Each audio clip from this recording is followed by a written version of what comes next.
Kumusta po kayong lahat, mga giliw naming tagapakinig?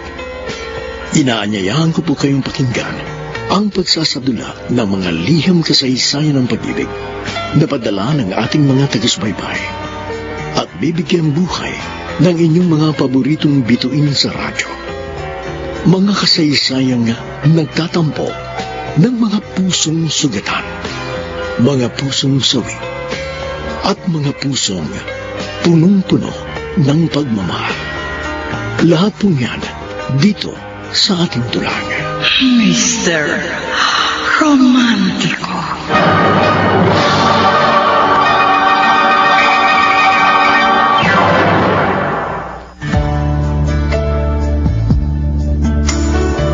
Mga kaibigan, magandang umaga po sa inyong lahat. Narito ngayon ang kasaysayang pagdala ng isa nating taga-subaybay mula sa Antipolo City. Ninang! Tao po! Ninang! Aba, Jerome! Ay, halika. Tuloy kayo na, anak. Ako na sorpresa naman ako sa biglang pagdating mo. Sinadya ko pong sorpresahin kayo. Kaya hindi ko sinabing darating ako ngayon. Ay, halika. Nakakatuwa naman. At ang gwapo mo, ha? Oy, ilang taon ka na ba ngayon? Oh, matanda na ho ako, Ninang. 28 na ako. Ay, sus, bata pang edad yan para sa mga lalaki. Ay, teka, ha, ikukuha kitang merienda. O kaya, sumama ka na lang sa akin sa kusina. Iwan mo muna dito sa sala sa maleta mo. Apa, wag mo kayo mata ng tao. Kailan ho ako? Ay, sobra kasi ako natuwa nung makita kita. Ay, tamang-tama, may sandwich pa rito. At saka ito, juice. Oh, ayan, magmerienda ka. Salamat po. Hindi pa rin kayo nagbabago, Ninang. Oh. Nung buhay pa si Mama, pag nagpupunta kami rito, aligaga kayo sa pag-aasikaso sa amin. Parang kapatid ko na mama mo. Siya nga pala, ano't bigla kang napaluwas? Kuwan po, kasi inilipat ako ng company namin dito sa Laguna. Kaya maghahanap po ako ng apartment dito sa Santa Cruz. Ano? Abay, maluwag itong bahay ko. Naku, ikaw na bata ka. Magtatampo ako kung mangungupahan ka pa ng apartment. Dito ka na lang sa akin tumira.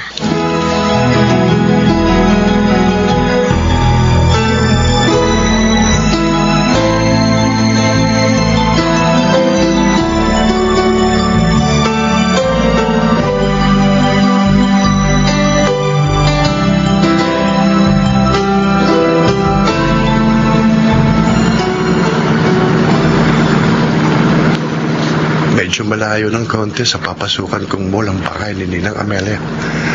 Pero okay na rin. Pakotse naman ako ng company eh.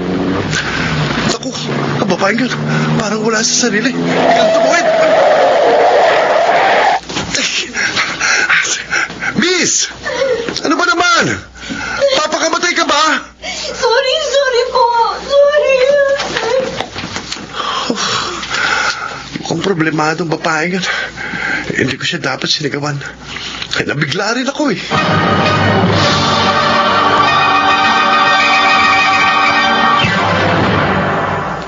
Jerome, kumusta ang unang araw mo sa trabaho? Ayos na po, Ninang. Parang meet and greet lang. Formal lang po akong pinakilala ng general manager bilang assistant ng GM sa mall operation. Oo nga pala. Nag-graduate ka ng BS Economics sa isang kilalang university sa Davao.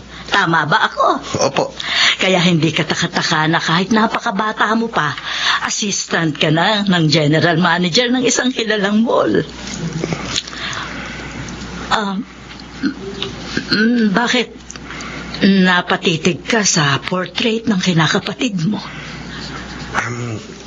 Itong huli na lang po namin nabalitaan na namatay na pala anak niya, Ninang. Kung sinabi niyo sa amin ni Papa, siguro nakapunta kami rito noon. Hindi ko na kayo inabala. Nang time na yon, alam ko nagluluksa pa rin kayo sa pagkamatay ng mama mo. Hindi rin ako nakapunta sa Davao nang pumanaw ang kaibigan ko. Okay lang po yun. Kung minsan, hadlang ang distansya ng ating mga lugar upang maipakita sa isa't isa ang pagdadamayan. Naintindihan ko po yan.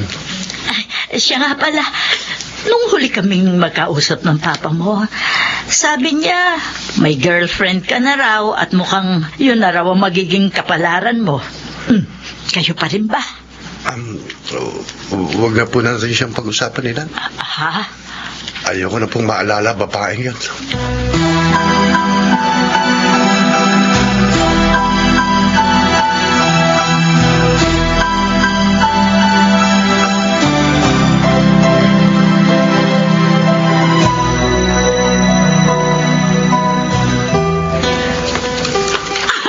Laylay, ano ka ba naman? Sabi mo, muti ka nang mabundol ng kotse? Oo, Renzel. Buti nakapagpreno yung lalaki, pero muntik na ako. Konti-konti na lang. O sigurado, sinigawan ka ng driver. Ano pa? Ang sungit nga eh. Ang lakas ng sigaw sa akin. Ang laki pa naman ng boses. Siyempre magagalit yon. Kasi kung nabangga ka niya, ay abala yun. Pero issue rin sa kanya yun. O ano naman sabi mo? Wala. Makakapagsalita pa ba ako nun? Eh, alam kong kasalanan ko naman. Eh, yun, napatakbo na lang ako. Ikaw talaga? Kasi naman mag-iingat ka, lalo na sa pagtawid. Hindi na tulad ng dati dito sa atin sa Santa Cruz. Nung mga bata pa tayo, medyo madalang pang sasakyan. Ngayon, parang may nila na rin. Eh, hindi ko naman kasi napansin. Sigurado lumilipad na naman yung isip mo. Yun na naman ba ang gumugulo sa isip mo? Yung ginawa ni Malaya? Kahit mahigit 1 taon nang nakakalipas, guilty pa ako sa nangyari sa kanya. Sinisisi ko pa rin ang sarili ko.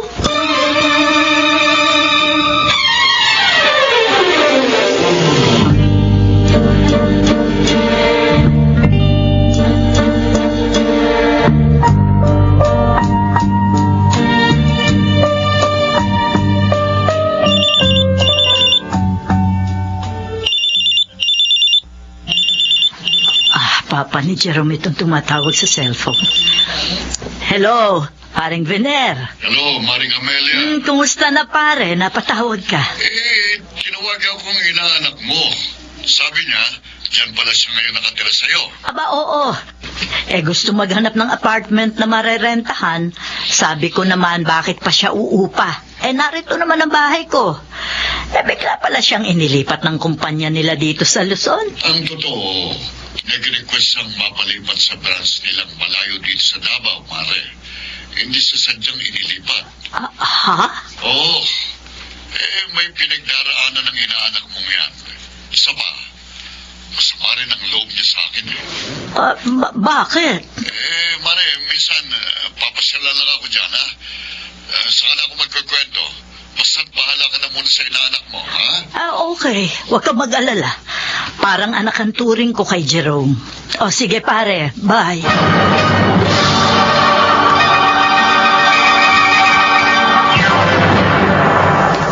Good afternoon, sir. Formal wear po ba? Suit, long sleeve po. Necktie? Thank you. Hindi ako kilala ng mga sales lady. Akala nila customer ako. Nag-inspect lang ako dito sa department store para makita ko kung anong mga dapat na improvement. Halika na naman tayo sa ladies wear section, Laylay. Gusto ko bumili ng blouse. Ang gulo mo, ha? Kanina sabi mo signature pants ang bibili mo. Ay, ngayon blouse na. Kasi naman pumipili pa ako. At saka gusto ko maging pamilyar dito sa loob ng department store. Baka kasi dito ako ma-assign. Wow, Laylay? naka-apply ka dito? Parang natatandaan ko mukha ng babae ito. Siya yung munti ko nang mabundol noong 1 linggo. Lapit ako, magsasorry ako. Excuse me. Ay, hi. Ano yun? Kuhan, para kasing namumukhaan ko yung kasama mo. Ha? Siya yung munti ko nang mabundol sa highway noong linggo. Tama ba ako, miss? Hoy, Lay. Siya pala yun? Ako nga. Sorry, ha? Kasi parang wala ako sa sarili ko Oh, noon. don't say sorry. Ako ang dapat humingi ng pasensya. Nasigawan kita. Hindi ko dapat ginawa yan. Kasalanan ko naman. No. Naging bastos ako. Dapat inintindi ko na problemado ka naman at umiiyak. Anyway, ako si Jerome. Pwede ko bang malaman ang pangalan yung dalawa? Ay, ako si Renzo. Renzo. Siya naman si Laylay. Ay, ano ba naman, Denzel? Laylay? Oh. Nickname ba yun? Bakit Laylay? Kasi, Esmeralda yung buo niyang pangalan. Ang haba nga no? So, yun yung naging palayaw niya. Hindi na yun nawala hanggang magdalaga kami. I see. Inuulit ko, Laylay. Sorry ha, napagtaasan kita ng boses. Ha? Sige, mauna na ako sa inyo. Sige. Ang gwapo niya. Alam mo, feel ko, lumuwag yung garter ng bikini ko. Ang gaga.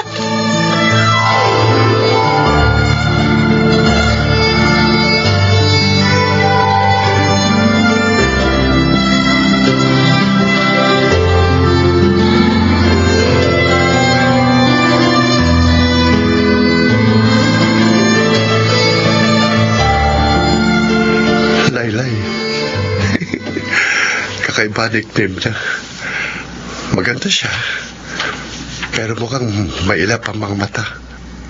Katulad ko kaya siya na meron ding mapait na pinagdaraanan.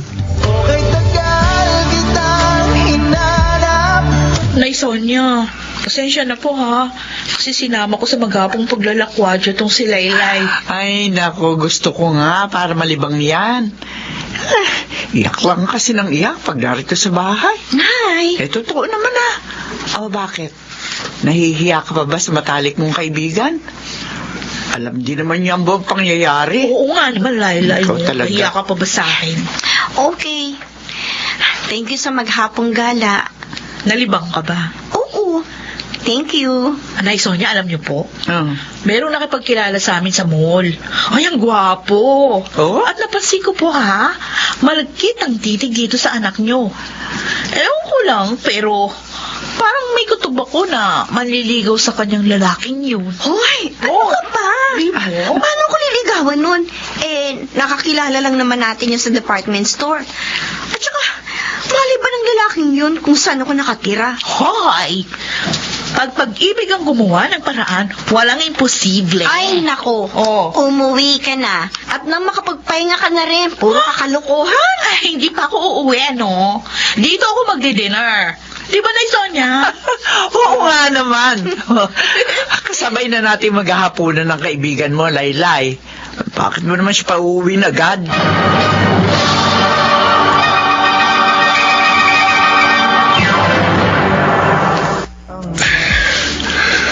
Ano pa ito nangyayari sa akin?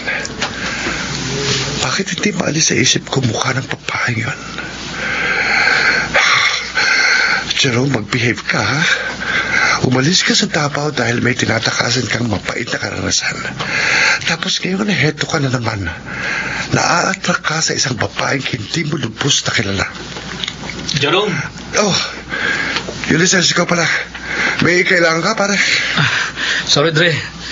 Naistorbo ko yata ang pag-iisip mo. Oh, hindi naman. May naalala lang ako. O ano? Ready ka na ba? Saan? Nakalimutan mo na ba ang bilin ni GM? Sa'yo inassign ni Sir ang final interview ng mga applicant. Oh, yes. Thank you. May mga i-interview nga pala ako ngayong Monday. Ariyan na sa labi ang mga applicant. Final interview na yon. Dumaan na sa ibang interviewer. Mamaya, isa-isa na silang papapasukin ni Melba sa office mo. Bahala ka sa kanila, ha? Oh, sige, pare. Thank you, Net, ha? Ako na bahala ron.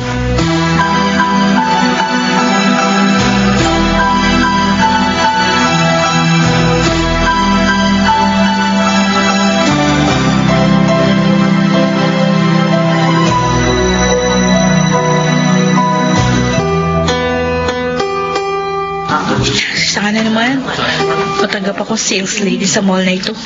At least, medyo malapit lang dito sa amin, isang sakay lang. Kesa naman mamasukan ako sa Maynila, dito na lang. Next! Renzel Ventura. Sir? Ikaw na. Pumasok ka na lang sa pitoang yun. Yes, sir. Final interview ko na. Sana makapasa ako. Ano ba to? Parang nanginginig yung mga tuhod ko. Oh, Lord, tulungan niyo po ako. Ayan na, bubuksan ko ng pinto ng opisina ng interviewer. Good morning, sir.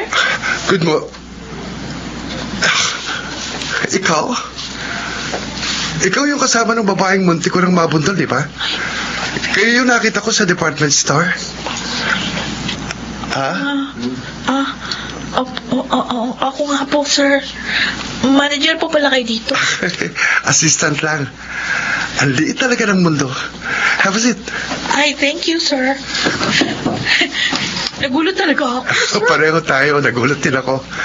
At aaminin ko, natuwa akong isa ka sa mga aplikante.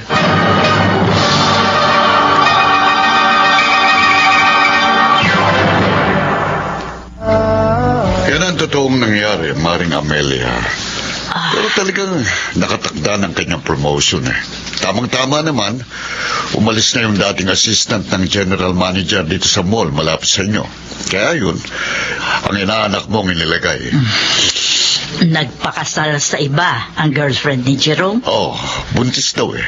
Ibig sabihin, noon pa talaga siya pinagtataksila ng babaeng yon. Ang dami talagang babaeng salawahan. Awang-awa ako noon dyan kay Jerome. Dati naman hindi yan umiinom. Pero nung mangyari yon, araw-araw naglalasing yan. Mabuti naman, nakarecover agad. Ang alam ko, kaya siya nagpalipat ng destino ay para makarecover. Mukhang nakaka-recover na nga siya, pare. Pansin ko sa anak mo, medyo masaya na siya ngayon. Hindi tulad nung bagong dating pa lang siya. Padalas nakikita ko natitikilan. Ay, sana nga'y makarecover ng anak ko, Maria. Nang umalis siya sa Davao, ang panalangin ko, alam mo ba? Makatagpo siya ng babaeng papahid sa kanyang luha.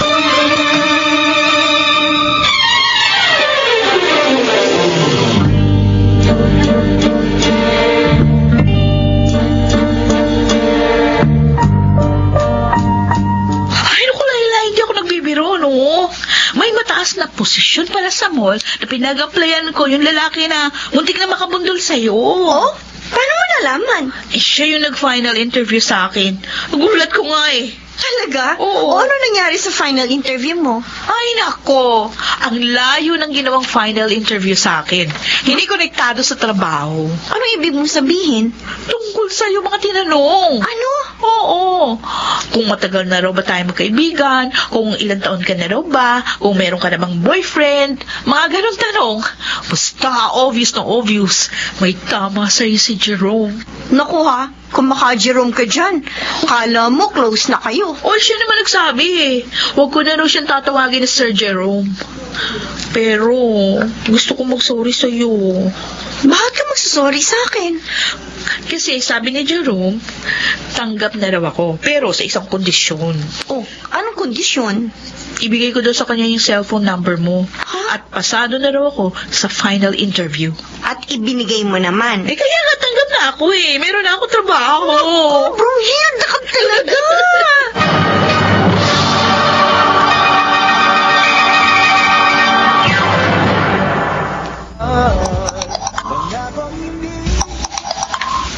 Ha? May nag-text? Sino kaya to? Oh, kanino number to? Huwag ka sanang magalit. Hiningi ko sa friend mo ang cellphone number mo.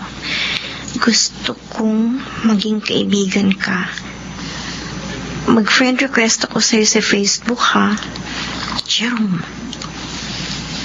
Ito yung lalaking muntik nang makabundol sa akin? Oh, anong gagawin ko?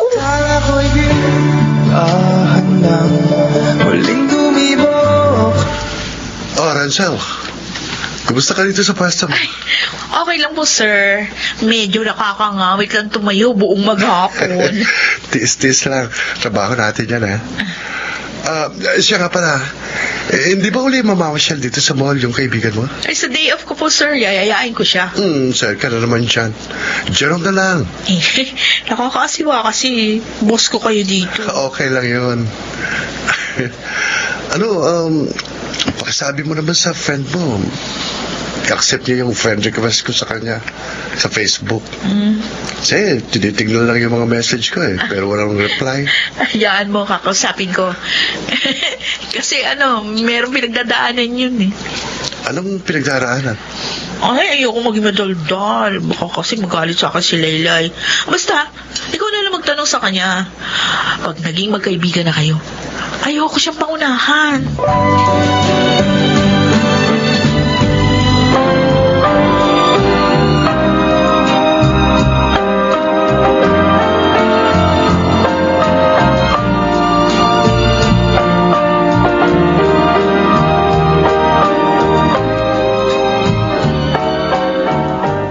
Laylay, anak, kaninang nagpunta rito yung kaibigan mo si Renzel.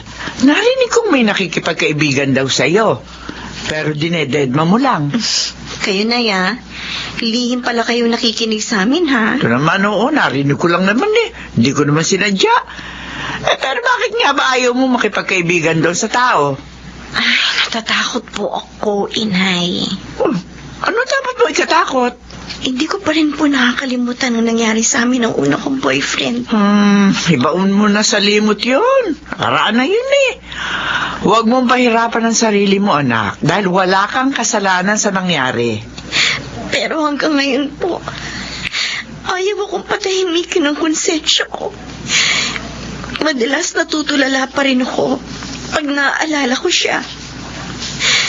Madalas kahit naglalakad ako sa labas, bigla na lang akong napapaiyak.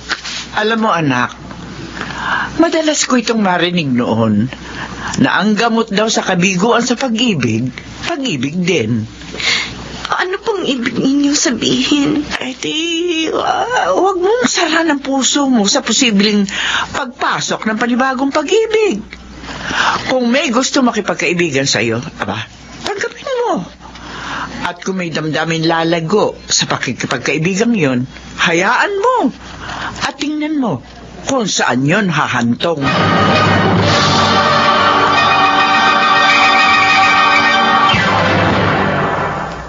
Yung ibang lalaki, pag nabigo sila sa pag-ibig, umiiwas sila sa mga babae. Nangyari ba sa'yo yun? Sandali lang ako nagbukmok nilang. Inom-inom ng konti. Naglasing para madaling makatulog. Pero naiisip ko, hindi yun ang tamang way para harapin ang kabiguan. O ano ang tamang paraan sa palagay mo? Huwag sara ng puso. Hayaan ko lang na matrak uli ako sa ibang babae. Oh, very positive kang tao, anak. Kasi naisip ko rin ang isang lalaki pala, hanggat hindi nakakasal, dapat pala lagi siyang naghihintay ng tamang babaeng mamahalin niya. Kung iiwas ka makipag-close ulit sa ibang babae, how would I know na siya na pala yung matagal ko nang hinihintay? O may natagpuan ka na dito sa Laguna? Para pong gano'n na nga. Oh. Maganda siya. At nararamdaman ko, gusto ko siya. At gusto ko rin siyang makilala. Ninang, nagsisimula pa lang po ako para maging close kami. Kapag naging malinaw na lahat, ipakikilala ko siya sa inyo. Okay, tagal kitang hinanap. Laylay, sige na naman. I-accept mo na yung friend request sa'yo ni Jerome sa Facebook. Oo na. I-accept ko na. Kulit mo talaga. Kasi ako naman yung laging kinukulit ng taong yun. Pag nag-i-inspect siya doon sa mga pwesto sa department store. Tapos sabi niya pa nga, ang hina daw niya sa akin.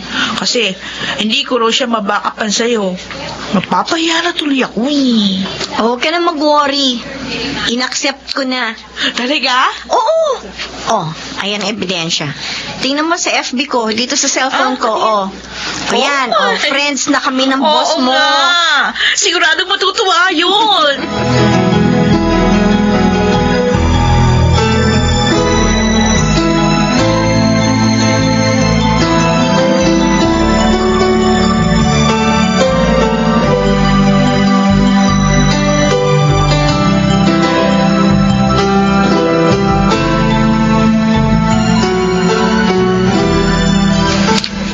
Yes! Ba't napasigaw ka? At mukhang ang saya-saya mo pa. Sorry, pre. Na-excite lang ako eh. May napasagot ka sa Facebook. Hindi ko siya napasagot. Hindi ko pa naman kasi nililigawan eh. Pero tinanggap na niya ang friend request ko. Prospect pa lang. Patingin nga ng picture. Yan o. Tingnan mo. Maganda, di ba? Maganda nga. Actually, best friend siya ng isang sales lady natin. Aba, Dre. Mukhang tinumanga sa kanya. Matagal uli ako naghintay ng ganitong damdamin, pare. At ngayong nakadama uli ako ng ganito, gusto kong makita. Gusto kong makita kung saan ako dadalhin ang damdaming ito.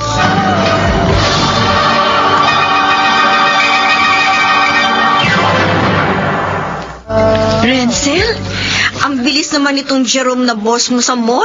Bakit? Anong mabilis? Kagabi, nakipag-chat siya sa akin. Ayaw ang tumigil eh. Lagpas 11 na ng gabi ha. Nag-chat pa rin kami. Bakit hindi mo sabihin sa kanya na gusto mo nang matulog, na inaanto ka na? Syempre naman, nakakahiya rin. Baka sabihin niyang rude ako. Ang sabihin mo, nag-i-enjoy ka rin ka-chat siya. Tatanggi ka? Konti. The arts, kita mo? Pero sabi ko nga, ang bilis naman talaga ng Jerome na yun. Biruin mo, nagyayaya na agad na magkita raw kami. Okay naman yun. Total, nagkita nga naman talaga kayo, di ba? At saka, mag-move on ka na rin.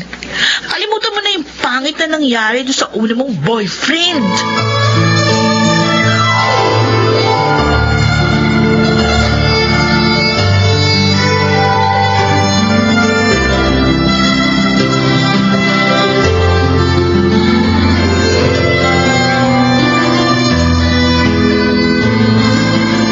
Laylay, kung ako ang tatanungin mo, tama naman yung kaibigan mo eh.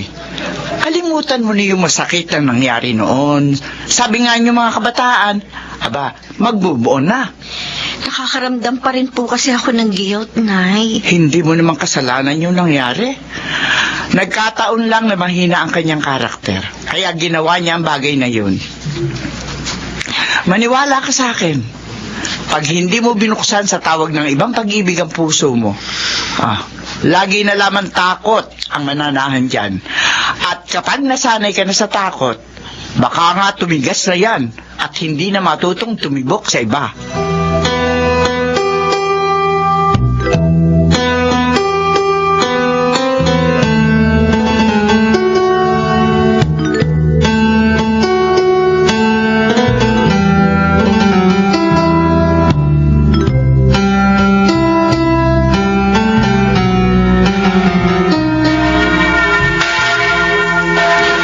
Nakakapanibago. Mag-isa lang akong nagsimba. Madalas, magkasama kami nagsisimba ni Renzel. Pero kahit linggo, obligado na silang mag-duty ngayon. Peak season na raw kasi ngayon eh. Marami ng customers sa mga department store. Hi. Magandang umaga. Jerome?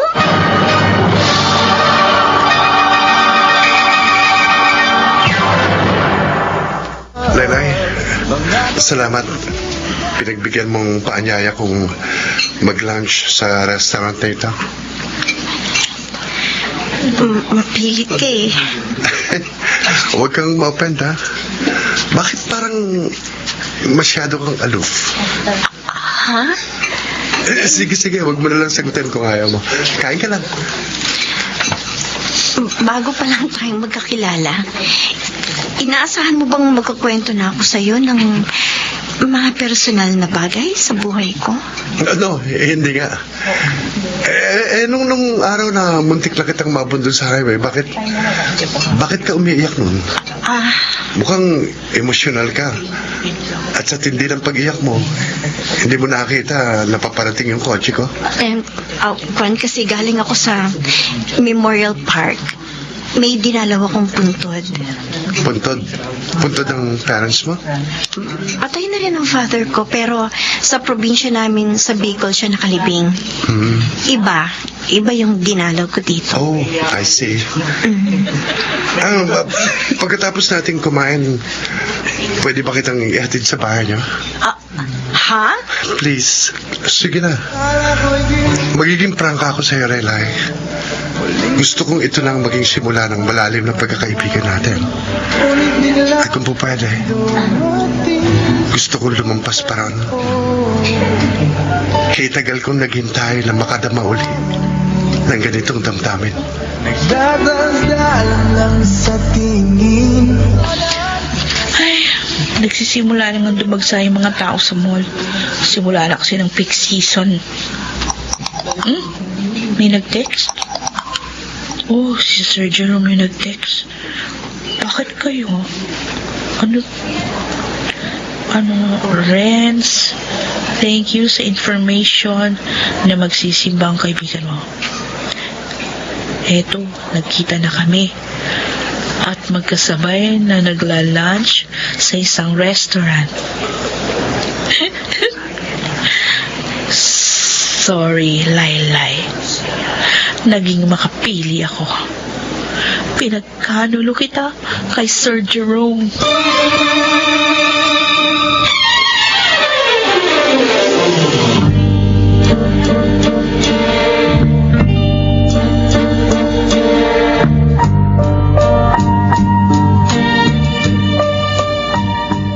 Nagsimba lang naman tong anak ko, pero bakit tatraso masyado?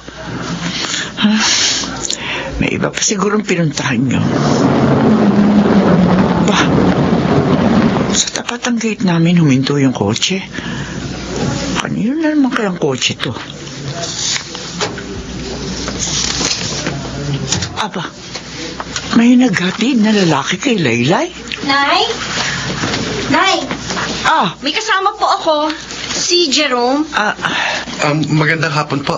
magandang hapon din. Halika kayo. Tuloy kayo. Laylay, papasukin mo ang bisita mo.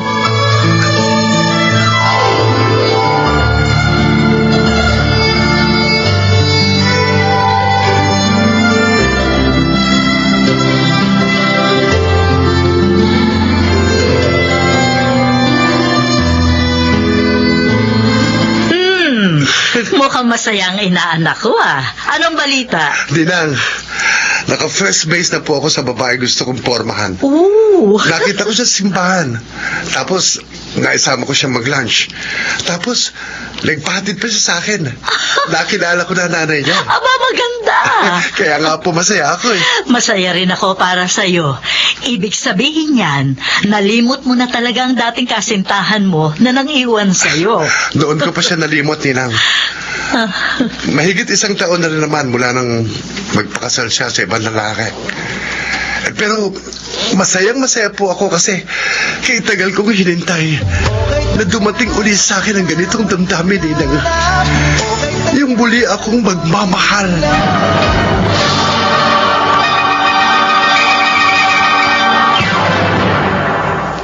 Oy, Laylay, ha? Kwento sa akin ni Nay Sonia. Madalas nasa inyo si Jerome. Tuwing Sunday daw, magkasama kayo nagsisimba. Palasimba naman talaga ako, di ba? Kaso maaga pa naroon siya lagi sa bahay pag araw ng linggo. Sabay na kami. Seryoso siya talaga sa'yo, ha? Alam mo, nagugulat nga ako sa Jerome na yun. Masyadong agresibo. Ang bilis. Biro mo, gusto agad akong pasagutin. Ilang buwan pa lang kami magkakilala. Ay, ano ka ba? Hindi na uso ngayon yung matagal na ligawan. Yung iba nga kindatan lang, okay na Hindi naman ako ganun, ano?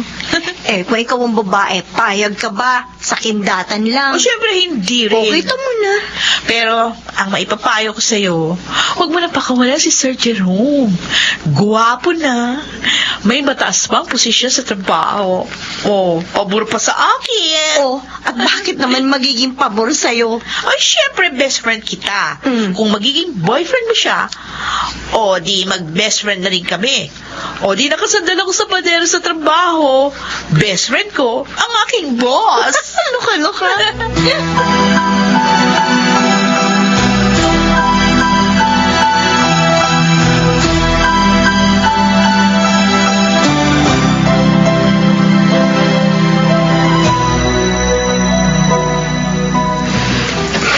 Lai? Natatandaan mo ba kung kailan tayo nagkakilala? Magsi 7 months na. Bakit mo na itanong yan? Maigli pa ba sa yung 7 months para malaman mo kung may pagtingin ka rin sa akin o wala? Jerome, Ako, sure na ako sa sarili ko. Mahal kita. Aaminin ko sa'yo. Nagdaan ako sa isang malungkot na karanasan sa pag-ibig. Pero hindi ako katulad ng ibang lalaki na nagmumukmuk. ako rin. May malungkot akong experience sa una kong boyfriend. Kung bibigyan mo ako ng chance, malaki ang posibilidad na mag-click tayo bilang magnopyo. Kasi pareho tayong nakaranas masaktan. Yun daw mga taong nabigo na, mas maingat na silang humawak ng relasyon. At promise, sa akin, hindi ka naiiyak. Jerome, ang kamay ko. I love you. Jerome. Hindi man ikaw ang unang pag-ibig ko. Pinapangako ko. Gusto kong ikaw na ang huling babaeng aking mamahalin. Matagal kong hinintay na muling tumibok ng ganito ang puso ko. Wala kang dapat ikatakot. Hinding-hindi ko sasaktan ang damdamin mo.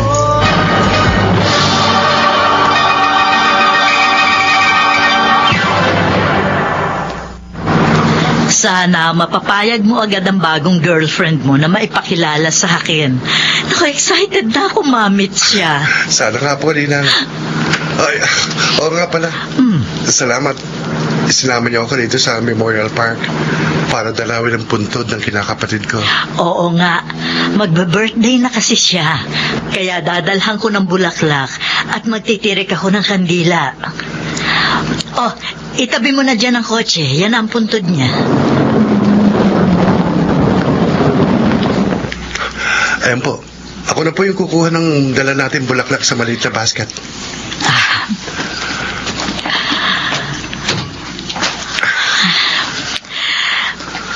Magdadalawang taon na ngayon mula nang iwan ako ng kinakapatid mo, Jerome.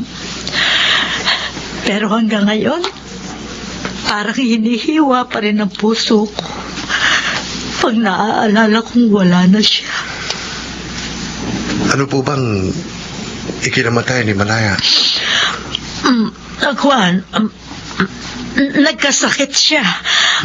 Ay, sindihan na natin itong kandila. Ako na po, Ninang. Sige. Ayan. Yan, dito natin ilagay. Ayan.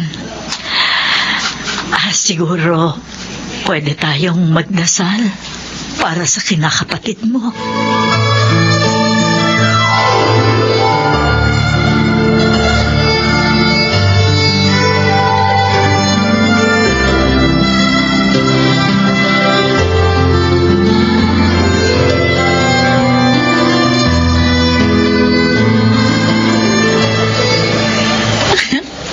Pati ako, kinikilig sa pagkakaroon ng best friend ko ng bagong boyfriend. At least, magiging masaya na siya ulit. Mabait ang kaibigan ko. Deserve niyang lumigaya ulit sa pag-ibig ng iba.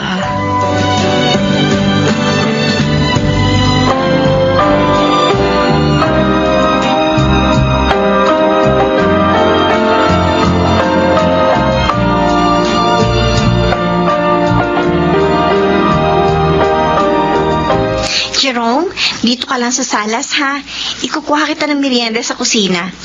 Igagba kita ng juice. Sige. Ay, teka pala. Ano bang gusto mo? Juice o coffee? Ikaw sana ang gusto kong merienda. Ano? Ay, Jerome, bakit sumunod ka dito sa kitchen? Hindi ko kasi napigil Ikaw naman kasi. Anong ako naman kasi? Ngayon ko lang nakitang nakashorts ka. Oh. Ang ganda ng legs mo. Jerome, ha? Hindi ko gusto yung ganyang tingin mo. Piyo ka.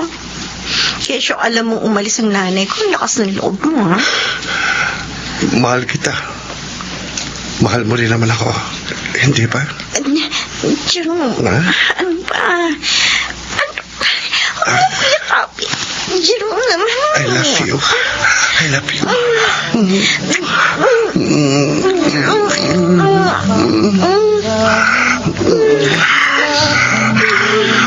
Mahal na mahal kita. Layla. Mahal na mahal kita. Mahal kita.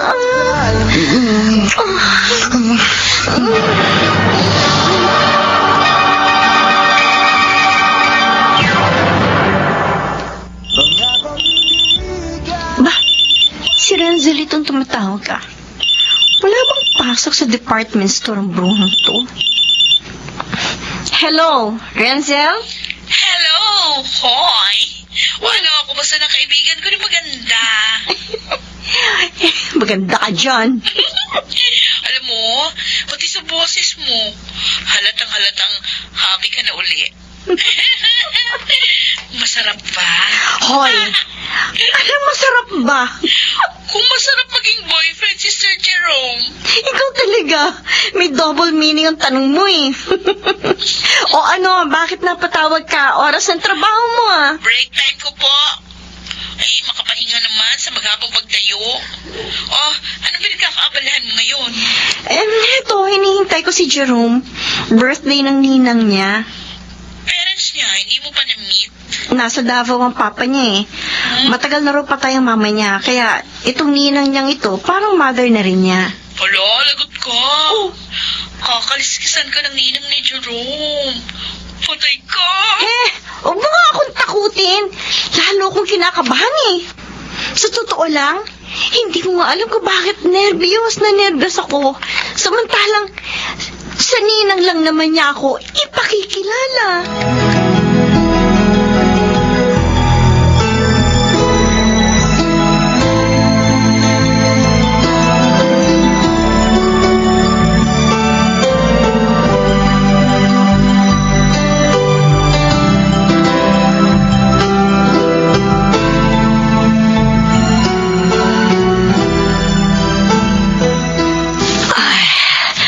Nagsiuwian na ang mga kaibigan ko.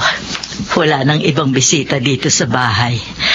Ay, kung sa bagay, mabuti nga yun para wala nang istorbo sa pag-entertain ko sa girlfriend ni Jerome. Ay, kotse na ni Jerome yun. Sandali!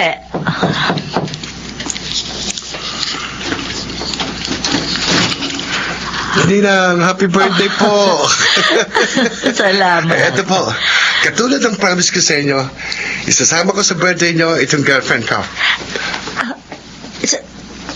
Siya? Ang girlfriend mo? Opo. Bakit po? Kilala nyo si Laylay? Sinabi ko naman sa'yo, Jerome. Huwag na tayong tumuloy. Aha. Magkakilala kayo? Oo, Jerome. Kilala ko siya. Ang babae niya ng dahilan ng pagkamatay ng aking anak.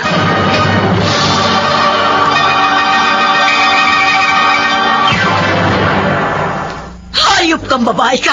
Umalis ka rito! Lumayas ka! Biniktima mo na ang anak ko! Huwag mo nang biktimahin ang inaanak ko! Ninang, sandali. Hindi ko maintindihan eh. Tampo ng demonyo babae niyan, Jerome. Layuan mo siya. Ako na nagsasabi sa iyo, lolokohin ka lamang ng malditang yan. Oh. Namatay na ang anak ko dahil sa iyo. Huwag na ang inaanak ko, Laylay. Lubayan mo ang pamilya ko! Laylay! Wait! Laylay! At ang ina pala ni Malaya, ang ninang ni Jerome? Opo, inay. Bakit hindi mo agad nalaman na si Amelia pala ang ninang na tinutukoy ng nobyo mo? Hindi naman po namin madalas mapagkwentuhanan tungkol sa kanyang ninang. Paano ngayon yan? Hindi ko nga po alam.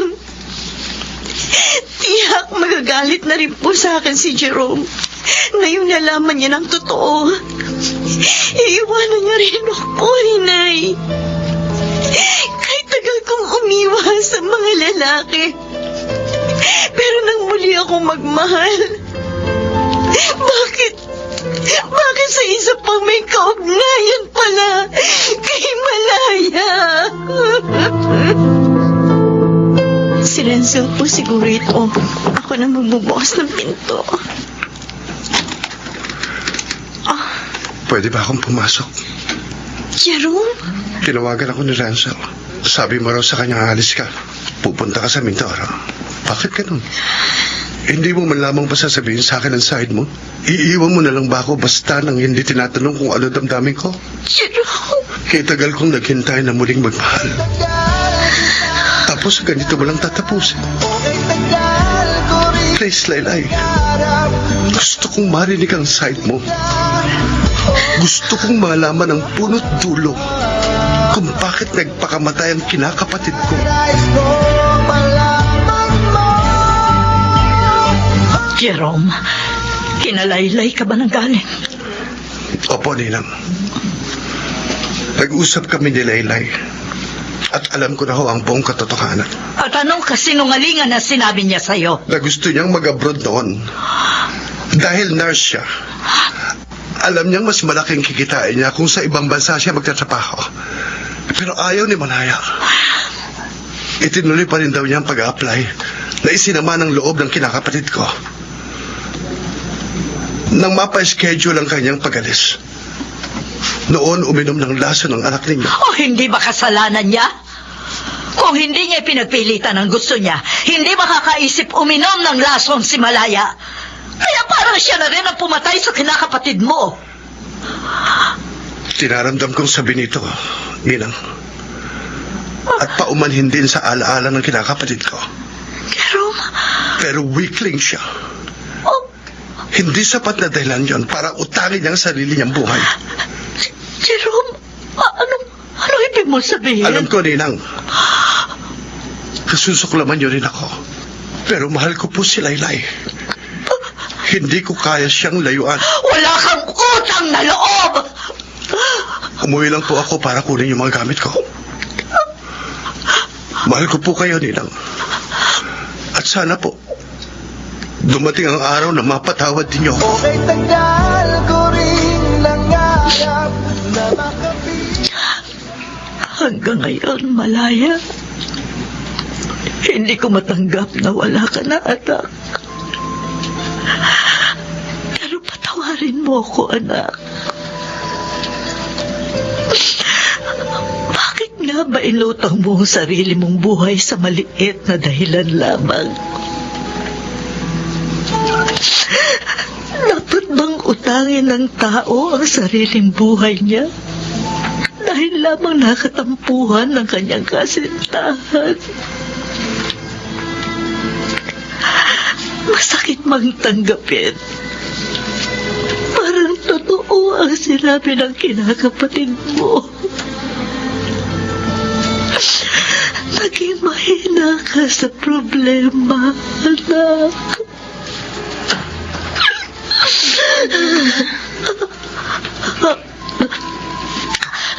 Laylay, anong ginagawa mo dito sa Memorial Park? Hindi po ninyo alam. Madalas dinadalaw ko rin ang puntod ni Malaya. Masyado rin po ako nasaktan sa nangyari. Hindi ko naman po ginusto na uminom ng laso ng inyong anak. Huwag po kayong magalit sa akin.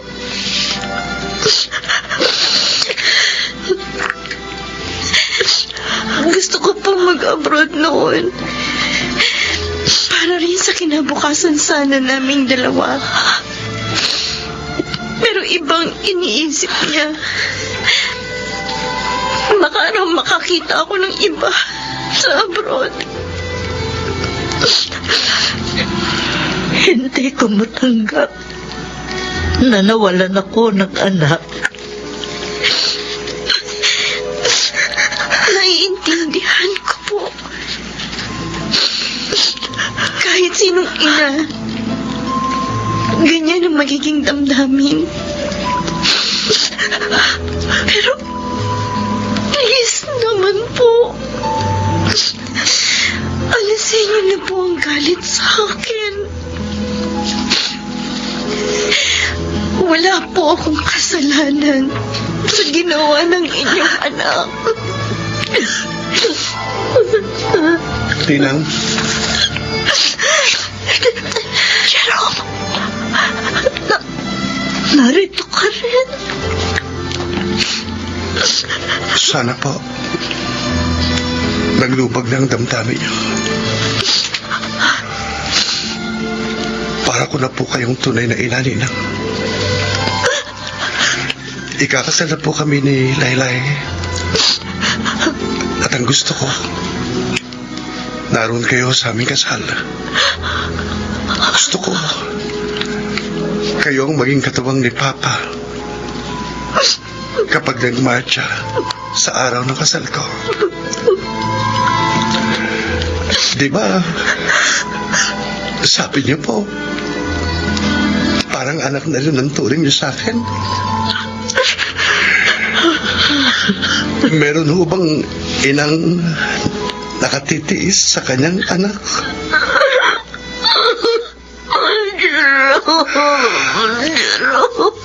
Tinang, Pagod na rin ako magalit.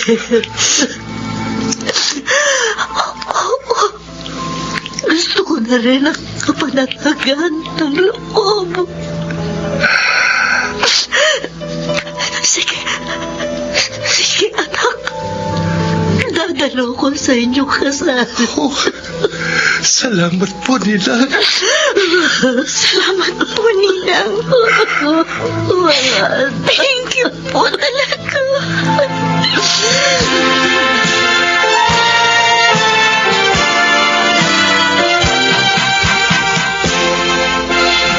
Laylay and Jerome, I now pronounce you husband and wife. Hi! Congrats sa inyo dalawa, ha? Tama ang sinabi sa akin ni Jerome. Lahat daw nakukuha pag lumuhod ka at dinaan mo sa dasal. May mga bagay na hindi agad natin maipagtapat sa mga taong ating pinahahalagahan, Mr. Romantico. Maraming salamat. Ako po ang inyong Mr. Romantico.